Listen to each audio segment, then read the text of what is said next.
दैनिक अंगारा देख रहे मेरे प्रत्येक दर्शक को, मेरे प्रत्येक साथी को मेरा यानी कि एडवोकेट देव लोहान का नमस्कार, मेरा प्रणाम। मेरे साथियों, कहते हैं कि बिन पानी सब सून है भैया, और अगर पानी नहीं रहेगा तो जीवन भी नहीं रहेगा। पानी की क्या स्थिति हो रही है आज हमारे सामने है वो सारी बातें। आज हमारा जो विषय है वो यही है। मानव शरीर का 70% हिस्सा पानी से ही बना है, और अगर पानी नहीं रहेगा तो हम रहेंगे या नहीं रहेंगे, ये जीव जगत रहेगा या ये जीव जगत नहीं रहेगा, क्या सारी की सारी चीजें मरुस्थल बन जाएंगी। मैं कुछ एक आंकड़ों की तरफ आपका ध्यान दिलवाना चाहूंगा। अगर मैं मात्र और मात्र हरियाणा की बात करूं तो 22 जिलों में से हमारे 88 ब्लॉक जो है वो रेड जोन में आ चुके हैं। यानी कि हमारे लगभग लगभग 14 जो जिले हैं वो रेड जोन में है। रेड जोन का मतलब है कि जहाँ पे भू जल वाटर, अंडरग्राउंड वाटर बहुत खतरनाक स्थितियों में है, और वो बहुत ज्यादा नीचे गिर चुका है। ये 14 जिले जो हैं, इनका मतलब है कि लगभग लगभग 61% क्षेत्र जो है वो इस वक्त पानी की गंभीर समस्या से जूझ रहा है। अभी हमारे पास मशीनें हैं, हम हर साल एक नई पाइप नीचे डलवा देते हैं, हर साल उसको बोर को और गहरा करवा देते हैं और पानी निकल आता है। लेकिन ये कब तक चलेगा? हम कितनी नीचे तक जा सकते हैं? और उतनी नीचे तक जाने में जिस स्पीड से हम पानी खर्च कर रहे हैं, आज हमारा जो पानी खर्च करने की जो औसत है वो 135% के लगभग है। 135% को इस तरह से मानिए कि अगर हम 100% रिचार्ज कर रहे हैं तो हम 135% वापस ले रहे हैं। यानी कि 35% पानी हर साल हम ज्यादा इस्तेमाल कर रहे हैं। यही फिगर्स और यही डाटा जब हम पंजाब में पहुंच जाते हैं तो और ज्यादा गंभीर हो जाता है। पंजाब के अंदर इस वक्त पर 80% जो जगह है वो रेड जोन के अंदर जा चुके हैं। उनके 14 जिले जो हैं, बड़े जिले जो हैं, वो रेड जोन के अंदर जा चुके हैं। और वहां पर अगले आने वाले कुछ समय में खेती के लायक जो जमीनें हैं वो खत्म हो जाएंगी। और ये तब हालात है जब पंजाब के अंदर वाटर रिचार्ज करने के लिए नदियों का एक बहुत बड़ा जाल है, लेकिन वो नदियों का जाल भी वहां पर काम नहीं कर रहा है। 166% ज्यादा पानी इस्तेमाल किया जा रहा है। 166% का मतलब है कि जितना पानी रिचार्ज हो रहा है उससे 66% और ज्यादा पानी नीचे से निकाला जा रहा है। नीचे से पानी निकालना बहुत आसान है। आपने बोरवेल किया, नीचे एक समरसीबल डाल दिया, आप 20 किलोवाट की, 30, 50, कितनी भी बड़ी डाल सकते हैं, लेकिन रिचार्ज होने में बहुत वक्त लगता है। शहरों की हालत इससे भी ज्यादा गंभीर है, क्योंकि शहरों के अंदर कंक्रीट के जंगल बन चुके हैं। उन कंक्रीट के जंगलों से वाटर रिचार्ज नहीं हो पा रहा है। हम भी अपने जितने भी तालाब हैं उनको भर भर के उनमें पार्क बना देना चाहते हैं, जबकि तालाब वाटर रिचार्ज करने का सबसे बेस्ट तरीका है। लेकिन पार्क बनाने की ये एक अजीब ही मनोदशा है कि पार्क बना दो तो वाटर रिचार्ज कैसे होगा। ये बहुत महत्वपूर्ण और बहुत गंभीर मुद्दा है।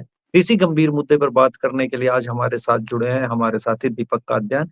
दीपक काद्यान जो हमारे भाई हैं, ये किसी परिचय के मोहताज नहीं है। ग्रामीण और सामाजिक विषयों के ये विशेषज्ञ हैं, और बहुत अच्छी समझ इनकी है ग्रामीण मुद्दों के ऊपर, समसामयिक और सामाजिक मुद्दों के ऊपर। दीपक भाई, मैं आपका स्वागत करता हूँ दैनिक अंगारा के लिए। देव भाई, दैनिक अंगारा देखने वाले सभी दर्शकों को मेरा सादर प्रणाम। और जैसे कि आपने जो मुद्दा उठाया कि भूजल स्तर इतना ज्यादा गिर चुका है, जैसे हमने पिछले वीडियो बनाई थी खेती के ऊपर, उसमें एक दो भाई जो थे उन्होंने कहा कि ऐसा क्या कि सब कुछ खत्म हो जाएगा।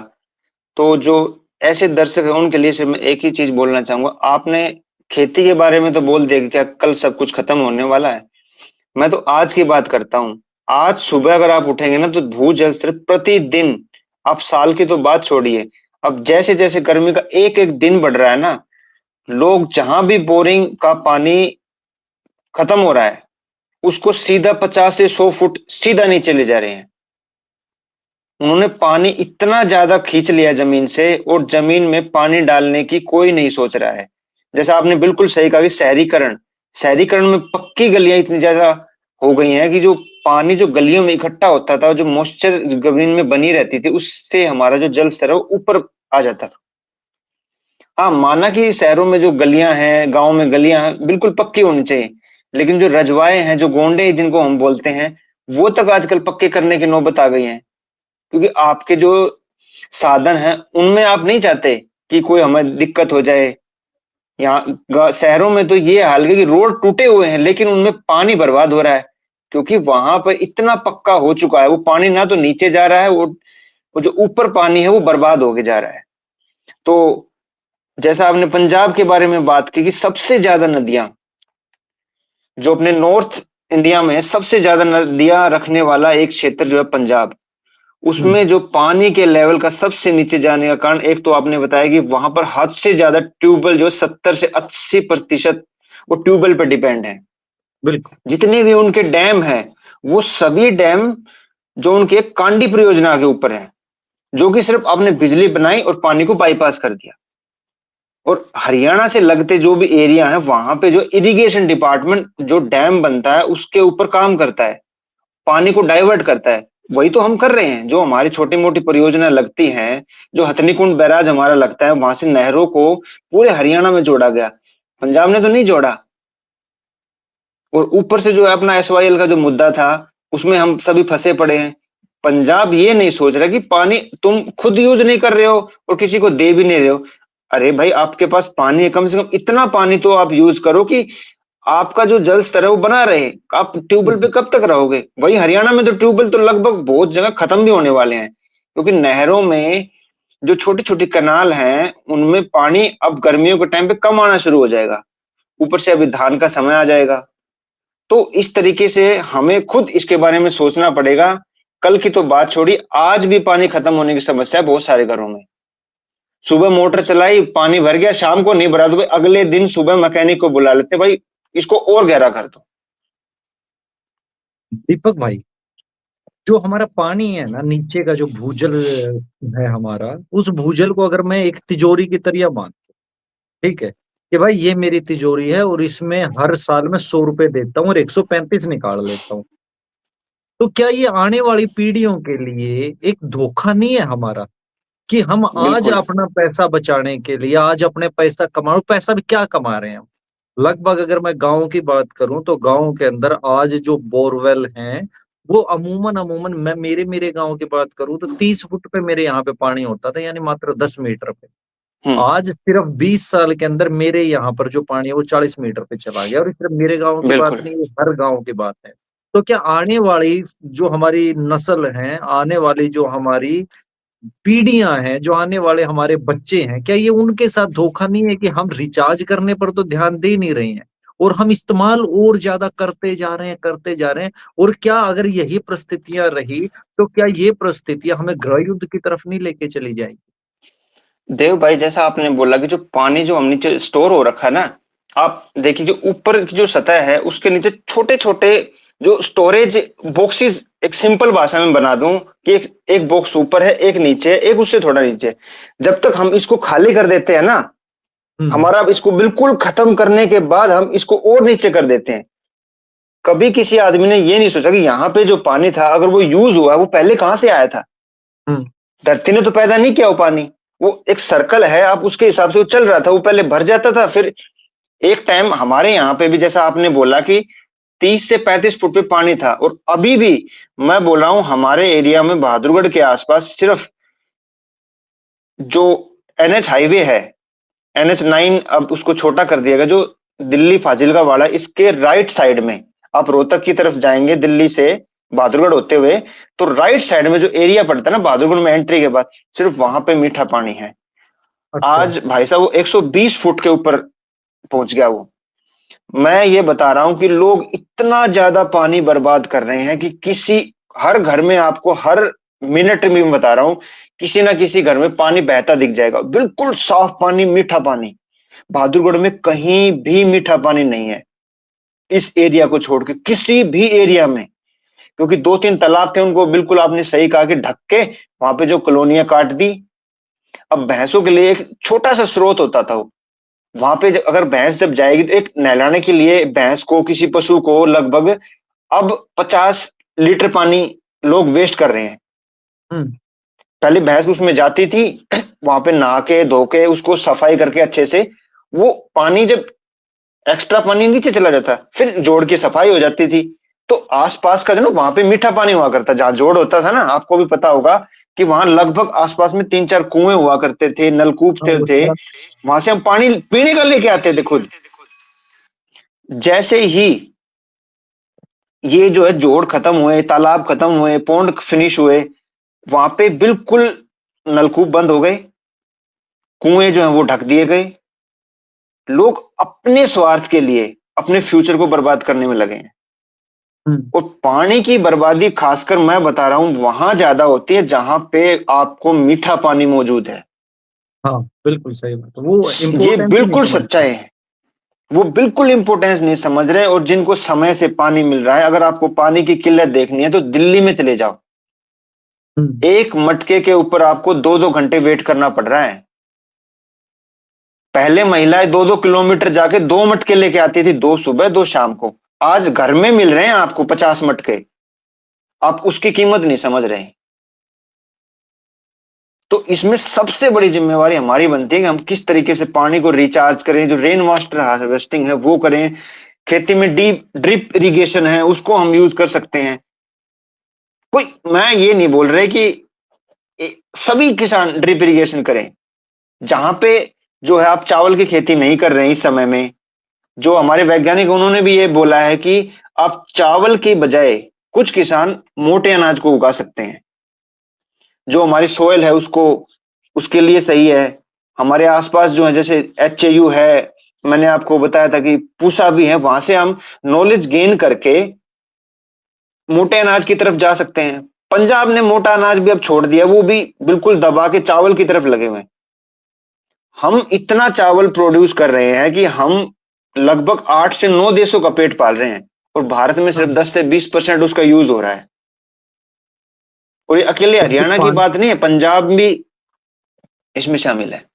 जबकि पानी बहुत ज्यादा खाते हैं, इन फसलों को पानी खाऊ फसल कहा जाता है। जो बिल्कुल। पानी खाऊ फसलें हैं, वो हमारे भविष्य को खा रही हैं, वो हमारी धरती को खा रही है। और मैं मेरे दर्शकों को एक बात और बता दूं, जैसे जैसे हमारी ऊपर की पॉकेट खाली हो जाएंगे पानी से, तो समुद्र हम्म। का जो खारा पानी है वो ऊपर आना शुरू हो जाएगा।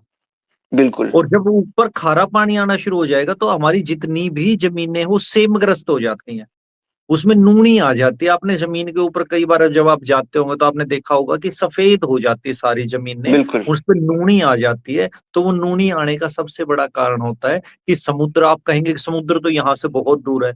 मेरे साथी, समुद्र यहाँ से दूर है, लेकिन नीचे से जो टनलिंग सिस्टम है, नीचे सारे का सारा पानी जो वो घूम रहा है, नीचे का पानी जो है वो दूर नहीं है। वो जब तक दूर है, जब तक ऊपर से उसके ऊपर वजन है हमारे पानी का, जो बारिश से ही इकट्ठा हुआ है, नदियों से इकट्ठा हुआ है, जब तक ऊपर से जल स्रोतों का जोर है तब तक वो पानी नीचे। जैसे ही ऊपर का जोर खत्म हो जाएगा तो वो नीचे का पानी उठ के ऊपर आ जाएगा।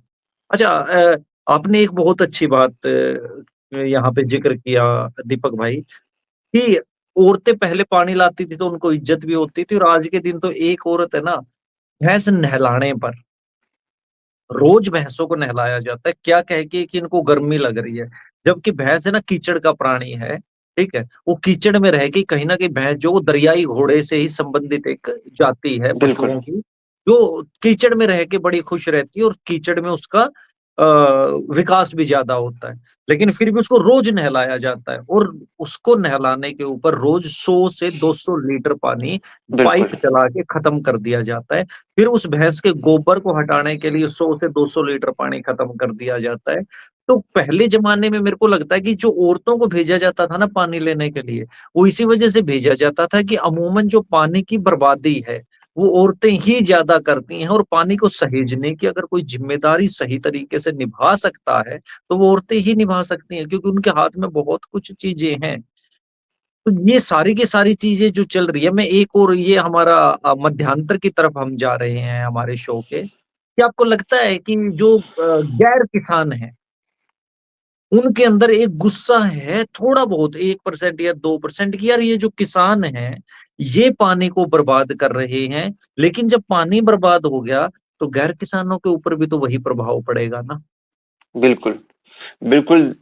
भाई जी मैं आपने बिल्कुल सही सामाजिक बात व्यवस्था कही। के बारे में समझना चाहता हूँ आपसे, कि ये सामाजिक व्यवस्था में किसान के प्रति, क्योंकि देखिए जैसे ही पानी खत्म होगा तो सबसे पहले किसान मरेगा, वो गरीब हो जाएगा, उसको और कुछ बिल्कुल। नहीं करना आता। जब वो गरीब हो जाएगा तो इजी हो जाएगा उसको टारगेट करना, उसको निशानदेही पे लेना। तो जब उसको निशानदेही पे लेगा तो पिछले 10-20 साल से उसके खिलाफ जो सेंटिमेंट्स बने हैं वो वहां पे काम करते हैं। तो मैं आपसे ये जानना चाहता हूँ, जो गैर किसान लोग हैं, क्या वो कहीं ना कहीं अपने दिमाग में इस बात को, चाहे वो 1% ही क्यों ना हो, लेके चल रहे हैं कि ये पानी बर्बाद हो रहा है, ये पानी खत्म हो रहा है और इसका जिम्मेदार किसान है।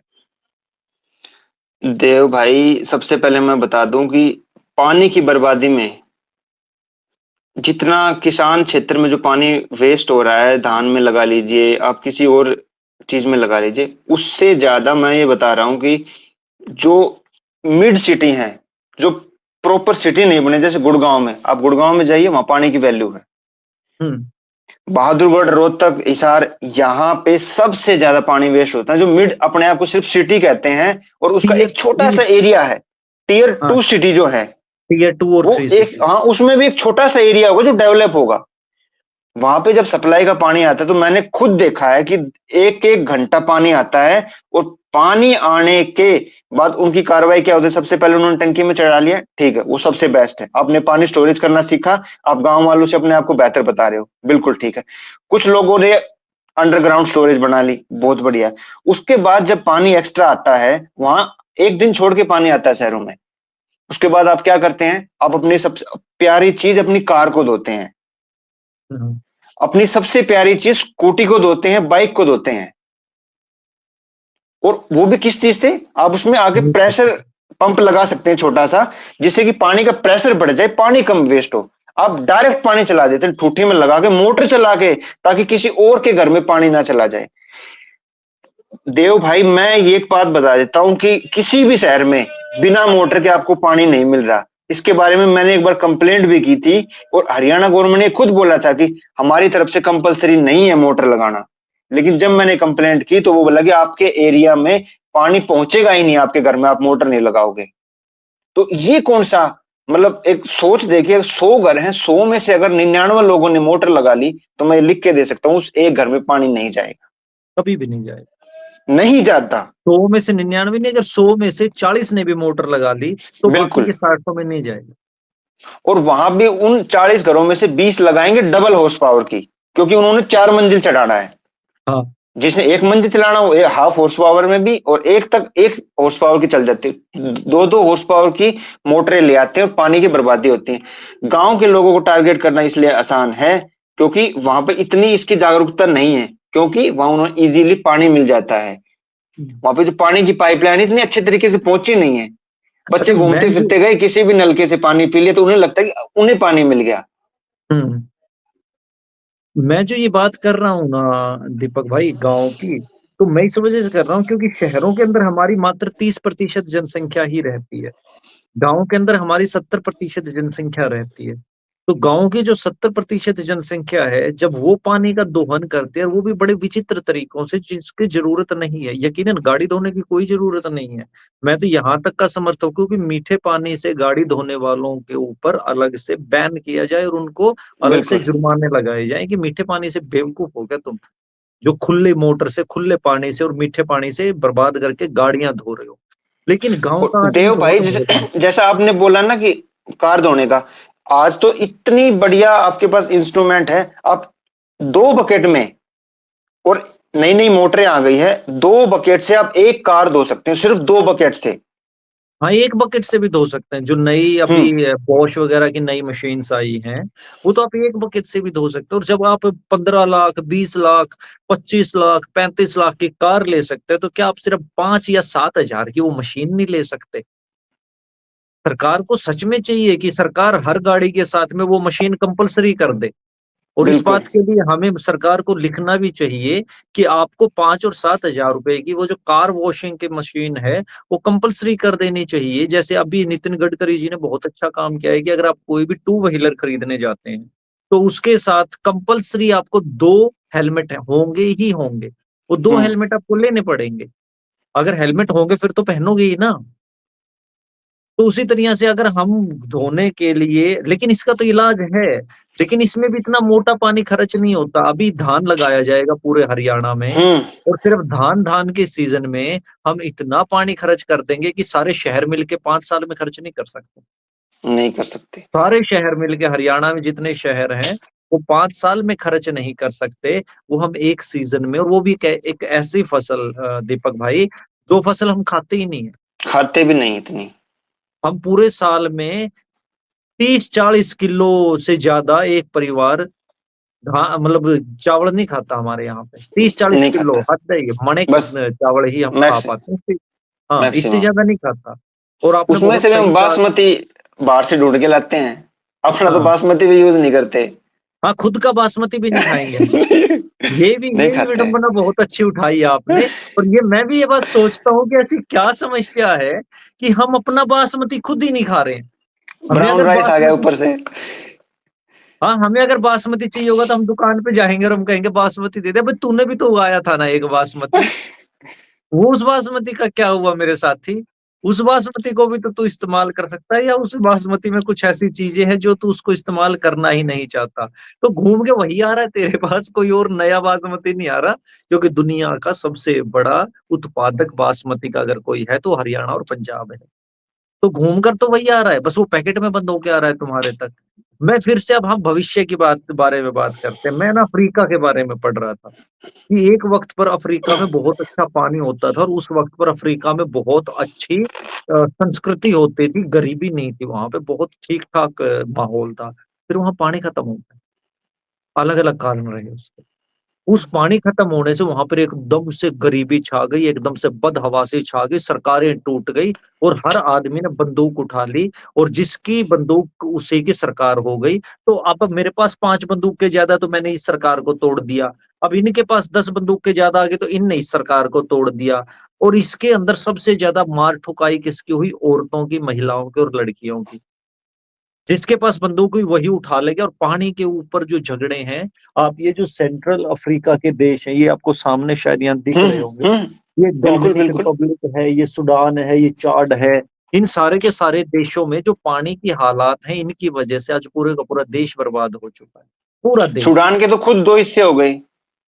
तो सारे देशों का ये हालत है। वहां तो दिन में 2 हिस्से होते हैं, फिर किसी ने 10 बंदूक के ज्यादा ले ली तो वो कब्जा कर लेता है, फिर वो 4 हिस्से कर देता है। फिर किसी के पास 20 बंदूक के ज्यादा होगी तो वो कहता है अभी चारों हिस्से मेरे हैं। तो वहां पर तो इस तरह का एक भयंकर ही मानव राज चल रहा है। तो मैं जो आपसे, और जलवायु परिवर्तन जो हो रहा है ना, हमारे यहाँ मानसून की बारिशें बहुत अच्छी होती थी। और ये बिल्कुल। हैरानी की बात है कि इस साल हम लगभग लगभग अप्रैल के आधे में पहुंच चुके हैं, एक भी बारिश नहीं हुई है 2025 में।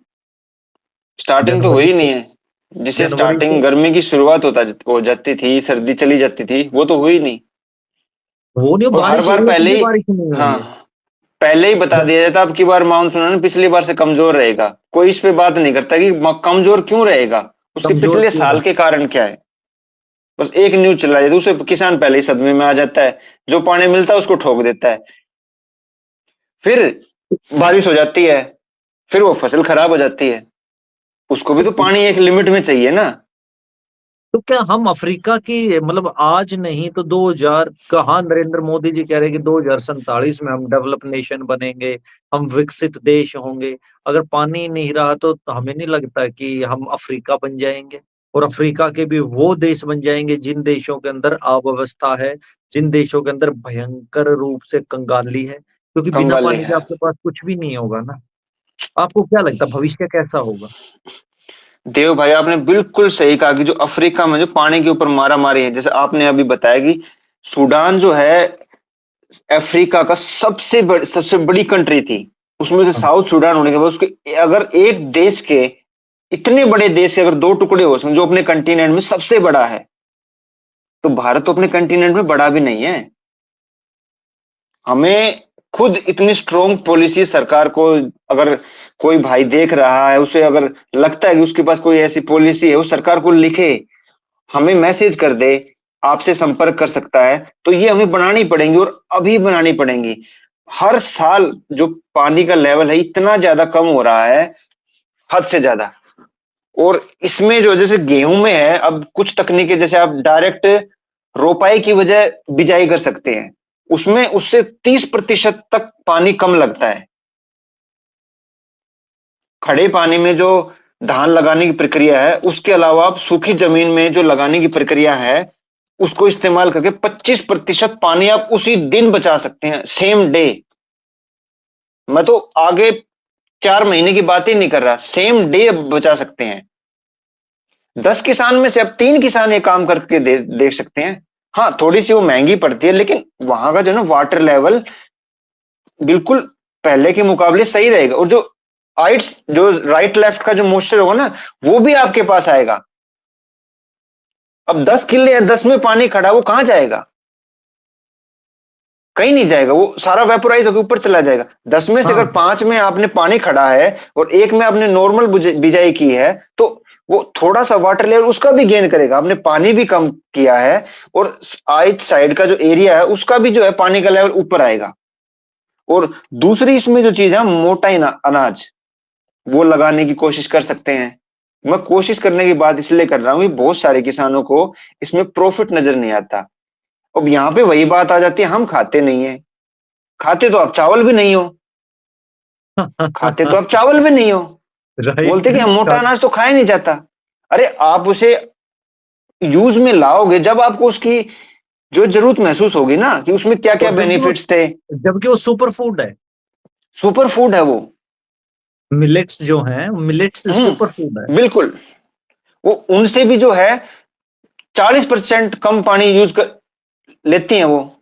तो ये छोटे-छोटे तरीके हैं जो कुछ हम अपने लेवल पे कर सकते हैं। कुछ सरकार जो है, अब जैसे सब्सिडी देने लगी है कि आप अगर धान नहीं लगाते हैं तो आपको शायद 6 से 8,000 शायद सरकार कुछ 8,000 अपने रुपए हिसाब में समथिंग। 8,000 रुपए सरकार देती है। वो भी एक अच्छी पहल है। तो अच्छा, इस मैं फिर तरीके जब से मैं इस चीज से दूर हट के एक सवाल आपसे पूछता हूँ। ठीक है, पहले तो मैंने भविष्य के बारे में पूछा, तो उसको मैं अब ये पूछता हूँ कि हरियाणा और पंजाब में जो पानी की स्थितियां वो बहुत बर्बाद हैं। कल को अगर हरियाणा और पंजाब में पानी की स्थितियां और ज्यादा बर्बाद हो जाती हैं, तो हमारे जो पड़ोसी राज्य हैं, यानी कि अगर मैं साउथ की बातें करूं, जो दक्षिण के राज्य हैं या मध्य भारत के राज्य हैं, तो क्या वो हमारी मदद करने आएंगे? क्योंकि जनसंख्या बहुत है हमारे पास। नहीं या वो आएँगे। उस टाइम पे ये कह देंगे कि भाई तुमने अपना पानी बर्बाद कर दिया, अब हम अपने पानी में से साझा तुम्हारे साथ नहीं करेंगे। और ऐसा होगा बिल्कुल। तो क्या हम अलग थलग नहीं पड़ जाएंगे पूरे देश से? देव भाई, आप तो कहाँ साउथ में चले गए, जो अपना पड़ोसी जो हमें अपने आप बड़ा भाई बताता है, वो अभी ही हम्म, पानी नहीं दे रहा है। हाँ। कहाँ साउथ वाले, हम वो तो भाषा पे ही लड़ने लग रहे हैं अभी। वो तो भाषा से ही ऊपर नहीं उठे, पानी तो बहुत बाद की बात है। वो तो बेसिक नीड है। वो तो भाषा के ऊपर ही नॉर्थ को देख के खुश नहीं है। तो देव भाई, जब हमारे पड़ोसी अभी ये काम कर रहे हैं जो हमारे हक का पानी था, जो एक हरियाणा पंजाब था 1955 के टाइम जो चलता आ रहा था, जो 66 में उनको देना था, अलग होते ही वो भाई भाई बोलते ना, फिर अपने अपने रास्ते हो गए।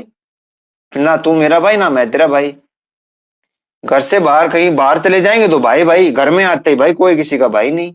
वहां तो आप आपस में बात करने की कोशिश नहीं कर रहे।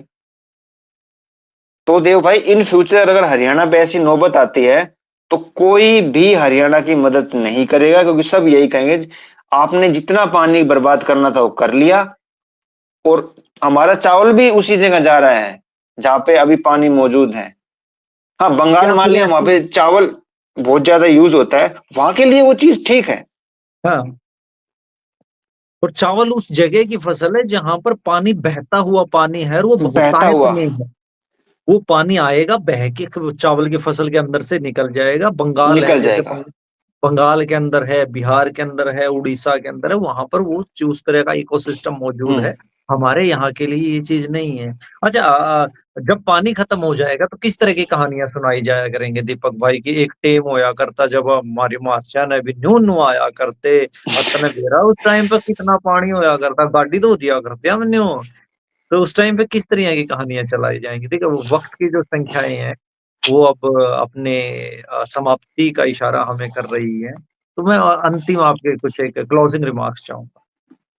देव भाई, इसमें क्लोजिंग रिमार्क्स यही है कि जो सबसे बड़ी समस्या जो शहरों में भी आ रही है, वो शहर और गांव की एक सबसे कॉमन समस्या बता देता हूँ। हवन करने के बाद जो हवन सामग्री होती है, उसको नहरों में डाल देना। मैं अपने यहाँ की बात बताता हूँ, एक छोटी सी जो अपनी वेस्टर्न यमुना कैनाल से एक साइड ब्रांच निकल के बहादुरगढ़ में पानी के लिए लाई गई है। वो बहादुरगढ़ से थोड़ा आगे जाके वो रुक जाती है, क्योंकि वो आगे नहीं जाती उधर से। हम्म। रोहतक से घूम के फिर वो झज्जर होते हुए गुड़गांव चली जाती है। तो वो जहां तक रुकते हैं ना, उन्हें पता है कि ये पानी जो है अब 800 मीटर से आगे नहीं जा रहा। सुबह वहां पे एमसी साहब भी खड़े हो गए, आस पड़ोस के लोग भी खड़े हो जाते हैं। जैसे ही वो लोग हटते हैं, थैली खोली, दे दबा दो। कुछ भाई साहब ऐसे हैं, चलती गाड़ी से थैली फेंक जाते हैं उसमें, थैली खोलते ही नहीं है ना। खोलते ही नहीं है। डेली जो सफाई कर्मचारी हैं, वो लगभग 100 से 200 किलो हवन सामग्री निकालते हैं डेली शाम को। अब आप ये देखिए, वो पानी आता है रोड के ऊपर, उससे मचता है फिर गंध। अब वो हम्म। हवन सामग्री अब पैरों के नीचे आ रही है, तो उन्होंने कौन सा पुण्य कमा लिया। ये और ये गांव और पाप है। शहर की बता रहा हूं मैं, ये दोनों की सोच एक जैसी है। सामान्य मैंने वही एक जो बार गांव एक का आदमी आदमी को वही शहर। रोकने के लिए बोला, कि बोला आप कौन होते रोकने वाले। मैं बोला भाई, बात ऐसी है, मैंने बना लिया आपकी वीडियो, अब 2 मिनट बाद बोलना कि मैं कौन होता हूँ। भाई साहब हम्म। स्कूटर स्टार्ट करके भाग गया, उसने आधी डाली थी वो लेके चला गया। उस हम्म। भाई साहब ने ये नहीं पूछा कि आप मेरे को इसको अल्टरनेट बताओ, हाँ। वो लड़ने को तैयार हो गए। इसका अल्टरनेट ये है कि जो हवन सामग्री है, जो फूल सामग्री है, आपके आस पड़ोस जो पेड़ हैं, उसके आसपास आप उसे डाल सकते हैं। और दीपक जो है भाई। ड्रिप इरिगेशन होगी। तो इस तरीके छोटे छोटे जो है हम तरीके यूज करके हम अपने पानी को अपने बच्चों के लिए बचा सकते हैं। नहीं तो आपने जो बात कही वो बिल्कुल सही है कि हम अपने डॉगीज को नहलाया करते थे पहले, अब डॉगीज जो है चम्मच में पानी पिएंगे, रखे ही नहीं जैसे जाएंगे ना। बच्चों को पिला। हाँ, क्योंकि वो रख ही नहीं पाएंगे उनको। हम अपने बच्चों की तो बहुत आगे की सोच रहे हैं। जो हमारे उन यहाँ पर अंडरग्राउंड वाटर का जो बॉडीज हैं, उन बॉडीज के अकॉर्डिंग तो 15 साल के अंदर ये हालात आ जाएंगे, और 15 साल बच्चे नहीं, हमारे ही जीवन में हम देख लेंगे। और मेरे अनुसार आने वाले 8 से 10 साल में ऐसे हालात आ जाएंगे कि खेती के लिए पानी नहीं बचेगा। ठीक है। वहां पर हर जगह पानी का खत्मा हो चुका होगा। शहरों के अंदर जो पानी है वो 2-2 हजार मीटर नीचे फिट जा चुका होगा। पानी बचेगा ही नहीं, जितना बड़ा शहर है। तो अब हमें ना इस चीज के बारे में कुछ ना कुछ सोचना पड़ेगा। और ये हमारी वीडियो जो है, ये आज बेशक इतनी खास ना लगे, लेकिन नहीं आने लगेगी वाले लोगों 10 साल के बाद लोग याद करेंगे कि हाँ देखिए, दैनिक अंगारा के 2 अंगारे थे, दीपक को। भाई और देव। उन्होंने 10 साल पहले ये बातें बोली थी कि यार सोच लो कुछ ना कुछ। अगर नहीं सोचोगे तो बच्चे तो भूल जाओ, हमें अपना ही जीवन पूरा करना बड़ा मुश्किल हो जाएगा। ये हमारे ही जीवन में बिल्कुल हम देख लेंगे। हमारे जीवन के अंदर ही ये परिस्थितियां, ये स्थितियां आ जाएंगी कि पानी नहीं बचेगा। और पानी जब नहीं बचेगा तो हमारे तो अड़ोस पड़ोस में कोई बहुत बड़ा समुद्र भी नहीं है कि हम खारे पानी को मीठा बना सकें। हमारे तो अड़ोस पड़ोस में कोई बहुत बड़ी झील भी नहीं है कि हम उस झील का पानी इस्तेमाल कर सकें। हम तो पूरे का पूरा एक नंगड़ बिरान इलाके में रह रहे हैं, जहां मात्र और मात्र भूजल ही हमारा सबसे बड़ा स्रोत है। स्रोत है। हमारे पास नदियां बहुत कम है। पंजाब जो है, पंजाब यूं तो 10 हजार साल पुराना हरियाणा है, और 300 साल पुराना पंजाब है। तो 10 हजार साल पुराने चीज का 300 साल पुराना जो भी चीज है, वो बड़ा भाई नहीं हो सकती, वो पोता हो सकता है। तो मैं अक्सर कहता हूँ कि दादा का पोता दादा का बड़ा भाई नहीं हो सकता। दादा का पोता दादा का पोता ही रहेगा। तो वो जब हमें अपने हिस्से का पानी नहीं दे रहा है, तो इस बात की आशा भी ना करे कि कोई और आके आपको उसके हिस्से का पानी देगा। हर किसी को अपनी अपनी जरूरतें पहले पूरी करनी है। आप सबको इस बात पर चिंतन करने की जरूरत है, हम सबको इस बात पर चिंतन करने की जरूरत है कि आने वाले वक्त में क्या हम बिना पानी के रह पाएंगे। आज अगर हमें 1 घंटा पानी ना मिले, तो हमारे अंदर एक पागलपन सवार हो जाता है, और उस पागलपन में हम खून पीने तक के लिए तैयार हो जाते हैं। कि कभी तुमने ना बिल्कुल प्यास प्यास की जो ललक है, वो बड़े से बड़े नशे से भी आगे है। एक वक्त पे जो बड़े से बड़ा इंजेक्शन लगाने वाला, हेरोइन लगाने वाला आदमी रुक सकता है, लेकिन प्यासे आदमी को कभी देखना, पागलपन की तरह ऐसे ऐसे ऐसे ऐसे घूमता है। तो आपको इन बातों के ऊपर ध्यान देना होगा। मेरे दोस्तों, इस वीडियो को ज्यादा से ज्यादा शेयर करें। दैनिक अंगारा को सब्सक्राइब करें, ताकि हम इस तरह की अलग जगाते रहें। आप भी अगर अंगारा बनना चाहते हैं, तो आप भी अंगारा बनकर हमारे साथ बात कर सकते हैं। और हर अंगारे का कर्तव्य है सुलगा देंगे, हर उस समस्या को सुलगा देंगे जिस समस्या पर बात नहीं हो रही है। कमेंट करें, लाइक करें, शेयर करें, सब्सक्राइब करें। और मैं आप सबका धन्यवाद देता हूं कि आप सब दैनिक अंगारा को इतना प्यार दे रहे हैं। दीपक भाई, मैं आपका आभारी हूं कि आपने दैनिक अंगारा के लिए अपना बहुत ही कीमती वक्त निकाला। मैं आप सबके हृदय में बैठे हुए उस परम पिता परमात्मा पिताश्री को नमन करता हूँ। जय हिंद, वंदे मातरम, जय श्री राम। देव भाई, लास्ट में एक छोटी सी बात मैं बोलना हाँ चाहूंगा कि जी। तमिलनाडु ने अभी जो है रेन वाटर हार्वेस्टिंग के लिए 3 जिलों को हम्म। कंपलसरी कर दिया है। जो भी नया घर बन रहा है वहां पे इसको कंपलसरी कर दिया कि आप रेन वाटर हार्वेस्टिंग के लिए अपने घर में एक पूरा प्रोजेक्ट लगाएंगे। ये थोड़ा सा महंगा पड़ता है। जो हरियाणा में, जो शहर में लोग रहते हैं, गांव में लोग रहते हैं, बहुत सारे लोग ऐसे हैं जिनके पास 5-5, 8-8 लाख रुपए गाड़ी खरीदने का पैसा है। वो जरूर देखो सोचें कि आप एक रेन वाटर हार्वेस्टिंग का प्रोजेक्ट घर में लगा सकते, कहीं नहीं जाना उसके लिए, वो आपके घर में ही रहेगा, आपके घर का पानी रिचार्ज करेगा वो।